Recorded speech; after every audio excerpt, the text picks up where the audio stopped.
Bonjour les amis, et oui je sais aujourd'hui on est lundi, normalement je fais des parodies et pas des poésies, mais il n'y a que les imbéciles qui ne changent pas d'avis. Vacances, vive les vacances, ça y est je suis prête pour les romances estivales et réjouissantes. Ah bah non, je suis mariée, c'est fini les amours de vacances. Vacances. Ça y est, je suis en vacances, ça rime avec chance. Et oui, tout le monde pense que les enseignants ont beaucoup de chance d'avoir énormément de vacances. Mais je vais vous faire une confidence. Les profs et les instituts de France ne sont pas les rois de la fainéantise et de la nonchalance. Et non, ils ne travaillent pas qu'avec les enfants, ils travaillent à l'école, après les cours et aussi avant. Ils travaillent chez eux, parfois dans la soirée tardivement. Ils travaillent les week-ends et les jours de détente. Ils ont beaucoup de formations et de réunions malgré les apparences. Bon, ceci dit, on est le 6 juillet et c'est chouette d'être en vacances. Terminé le monde de l'enfance, le monde de l'insouciance et de l'innocence. Enfin, en ce qui me concerne, j'y reste un peu avec la concurrence. Mes enfants à moi, avec qui je partage avec bonheur mon existence.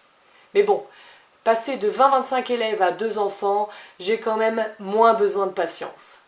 Allez, sérieusement. Fini le registre d'absence et de présence. Fini les préparations de séquences et de séances. Fini les livrets de compétences et de connaissances. Fini la lecture, les syllabes, les rimes et les consonances. Fini les maths et les expériences en sciences. Fini la découverte de fausses dispenses pour le sport et même pour la danse. Fini les surveillances. Surveillance de sieste, où je côtoie parfois la somnolence. Surveillance d'évaluation, surveillance de récré et d'imprudence. Fini l'insolence, la résistance, la désobéissance et les turbulences. Et bonjour le silence. Fini les punitions et les actes de pénitence. Fini les incohérences. Il a vomi mais je vous le mets quand même. Elle s'est foulé le petit doigt mais je préfère la garder. Fini ce sentiment parfois d'impuissance face à des familles qui n'ont pas confiance, face à des familles qui ne sont que dans la méfiance et dans la réticence. Fini l'intolérance face à la différence.